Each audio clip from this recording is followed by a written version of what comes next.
Hello everyone, welcome to Thursday's Wardy's Waffle, another midweek update. This is the day we're starting harvesting. It's about 7 o'clock in the morning. I'm just going around a few fields picking some ears just to find out which will be the driest where we start. I've got some ears from up at the heath already in my truck, that's where I live, and I've just called down now just below the village, and I'm going to pull some ears out of this field that was oats last year. This field behind me that was the last field we planted November the 11th, I think it was, after sugar beet. I don't think that one will be ready. And then I've got this one on the hillside going up into the village, which is the other end to the 5-acre stewardship plot at the top of the hill that you've seen us in. So this one was sugar beet as well, but I think this might be ready. The only problem is when we come here, it'd be handy to do all three fields. So I'll grab some ears and then we'll test the moisture and see where we are. Manners have just come in. Morning, Nick. Just come to pick up the people carrier.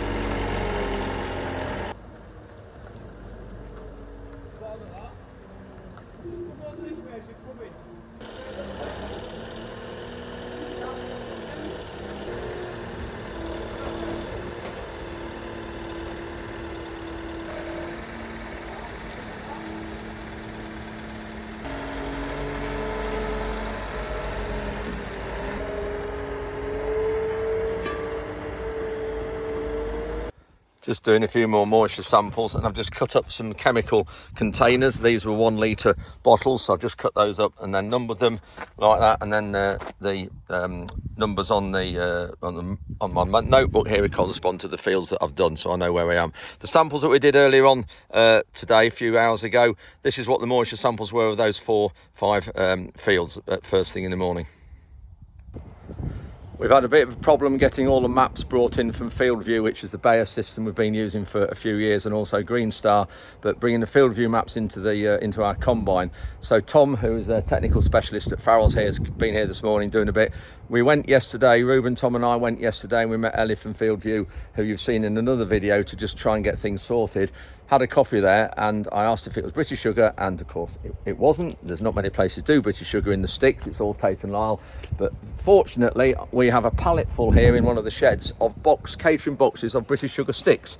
So I'm going to send Tom back with this box, and there is an example of one of the sticks. So I'm going to send it back, so the Farrells in Newark will have, I don't know how many hundreds there are in here, but you can see there's lots. So Farrells will have a box of British sugar sticks, and if anybody else wants a box of these catering British sugar sticks, please just get in touch. If you're near here, or you can call and pick it up, and we'll drop it off. We've got a lot of these, got a pallet full, as I say, from British Sugar with those on, and the more we get this out there around local pubs, local restaurants, cafes, dealerships like this, please, we need to do this, so please get in touch. Just lining the header up, put it on. It's just a bit tricky with those wheels under there. It does, the header ramps do struggle with wheels. We'll go up and touch more, yeah. Got the automatic sensors here, these plates have got to be lowered down. So just lower that, and it follows on the skids on that, and that's what works the automatic float of the header up and down. There's one in the centre and one on the other side. So just have to put this PTO shaft on there, so that connects the drive to the combine. Then all the hydraulic couplings on this one, clamp there, over centre one, electrics there, and that's it. Really quick and easy fastening it on. So this one here, just have to go underneath and just take that bolt out, and that plate drops. So Ruben just put everything into gear. You see a bit of dust coming out. It will be the last time you'll see the combine as clean as this, probably, until next year. I've lost count, but this is either the 8th harvest or the 9th harvest of this machine. It's awkward here for a start on this slope. If you're not careful, your header can dive in the soil and get blocked up with soil straight away.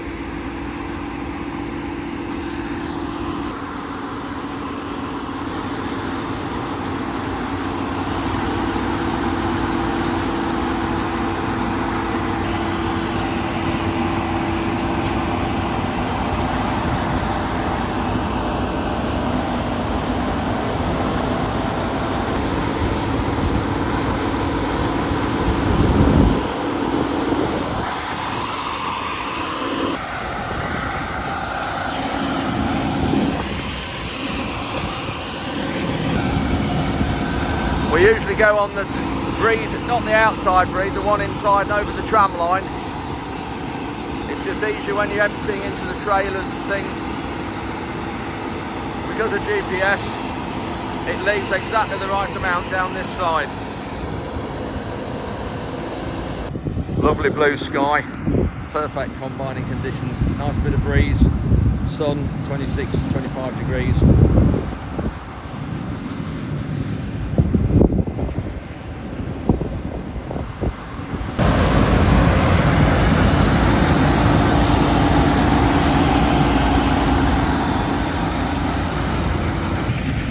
Ruben's just going to cut this corner out, open this corner right to the road so trailers can get in and out easily. And also Tom can, because he's still here just helping us set the GPS up. Even though Farrell's a John Deere, we've got the field view system for Bayer, and Tom knows we're trying to get the maps across from the John Deere account.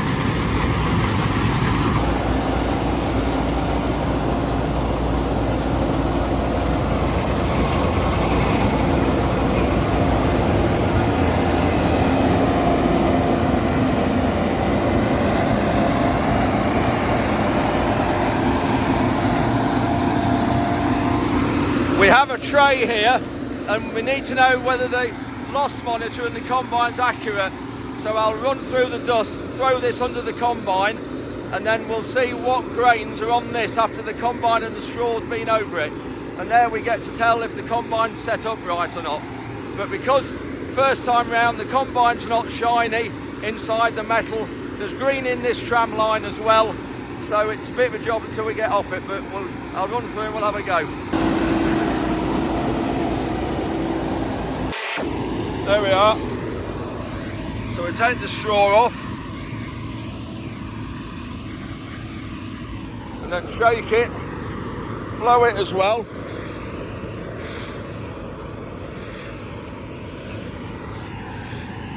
And there you can see there's hardly any grains, one or two minced up bits, good grain now and there, but hardly any grains in there, so we can open the sids up in.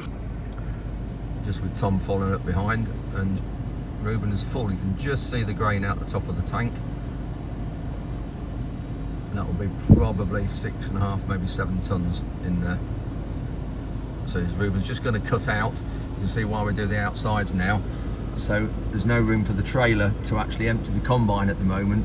So Ruben's going on the outside next to the hedge. He's just left enough room in the tank to hold that bit of wheat. So we'll cut through there. And if we just go up, if you just drive up the side, Tom, if you just look at, you can just see that what's left should be, if the GPS was set right, should be just getting that nicely. That's it.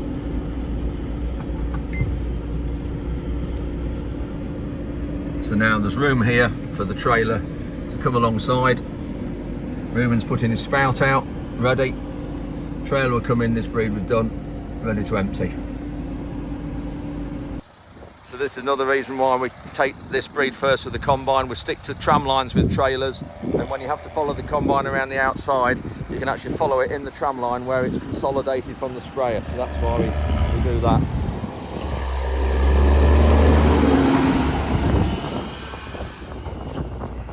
So see there, plenty of room to get alongside the combine.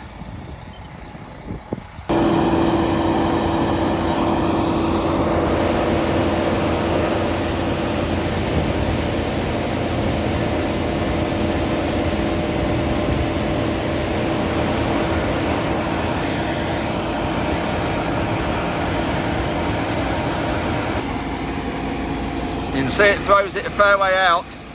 Only problem with this one, it needs a longer sock on really, but once you drive you get adjusted to it, you're used to it, you know where to run when you're running along the move alongside. Not a bad sample there at all. There's various things you can do with the combine to make the sample worse. When I say sample, I mean the amount of chaff and chopped straw in this sample. But looking quite good, that is. So they're back in the combine now. That's the tank nearly empty into the trailer.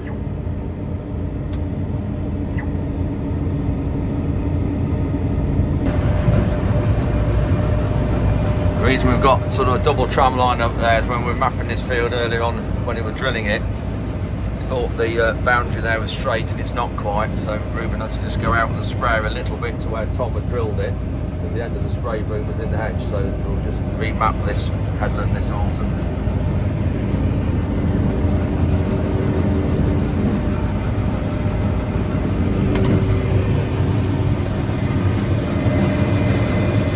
Just see it coming in, the auger at the top.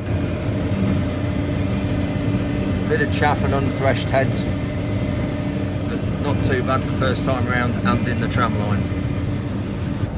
When you look there, you can just see the amount of green that's going in it just at this minute. So difficult to set it up properly when you're on the outside, especially the headland tram line. So I'm out the cab now, I'm going to put this under again. Ruben's pushing the combine on to go a bit faster, so we can try and get some losses.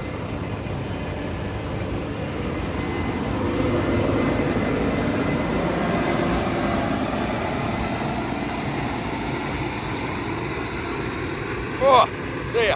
Oh. Where are we? There we are.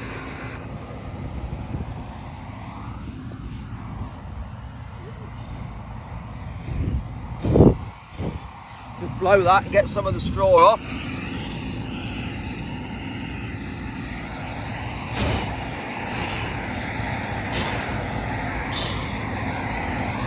Now that shows, you can see there are some more grains there. Probably 20 maybe in that square foot. But when you look at what New Holland say the losses you should have, if you don't have enough losses, your output of the combine's not as good. But it just shows how it works. You can see the losses of the combine. That's purely in the straw coming out the back of the combine, what we've got there.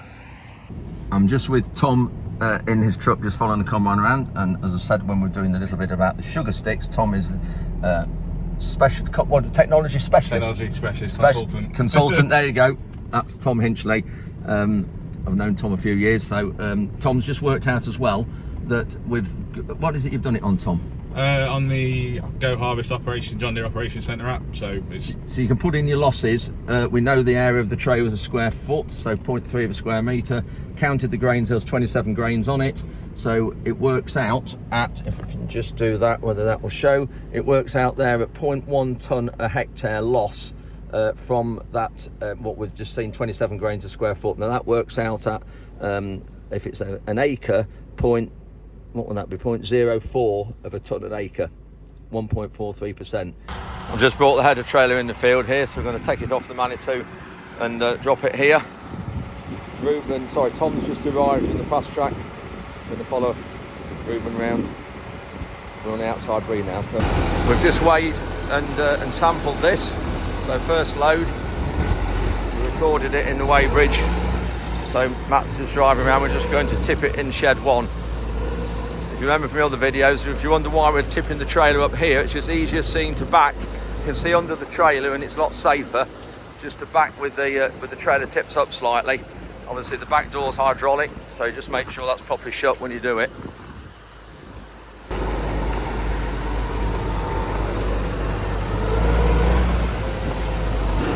Talking in this shed, this is the oldest shed because there's a ramp inside the doorway up onto the floor. Because when my father put this shed up in 1976, we'd already concreted the floor and I think he decided to put this floor dryer in afterwards, so a bit difficult.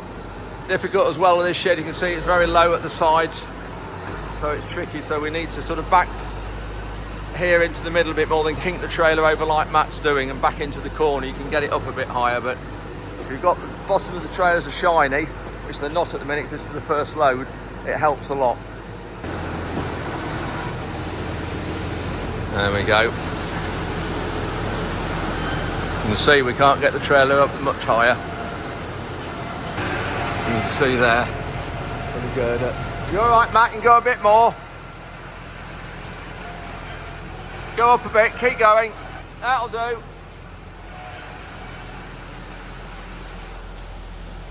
Okay.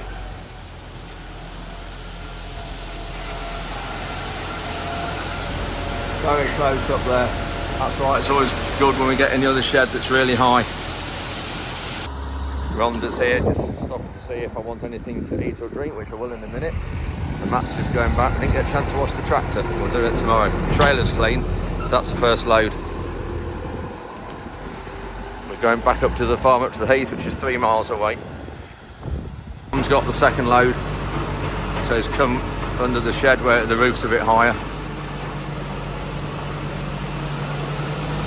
think that's it. Yeah.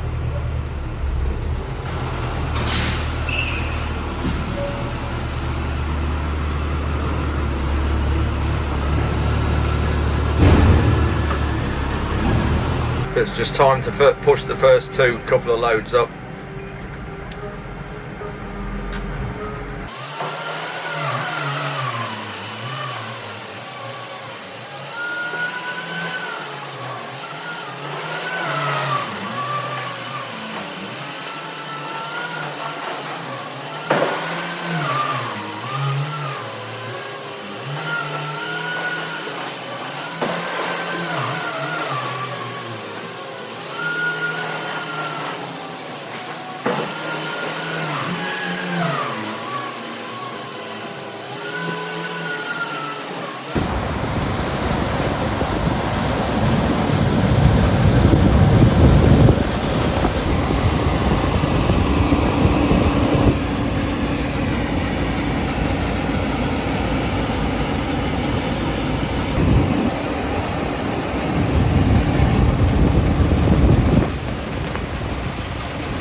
Lights are flashing because the tank's nearly full, but we've got the sensor set, so there's still time to change trailers and get the trailer get to the combine when the lights come on.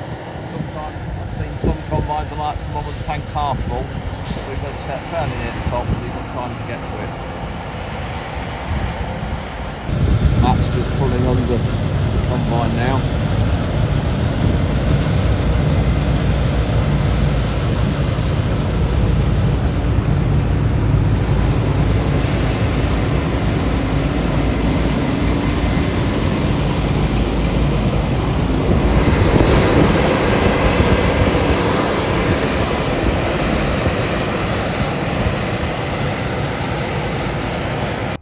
So that's it for the first harvest update. Thank you very much for watching. Hope you've enjoyed it. See a heap of wheat behind me. There's about 250 tonnes there. The first field we've done has only done about 8.3 tonnes per hectare. So what's that? 3.5 tonnes per acre, is it?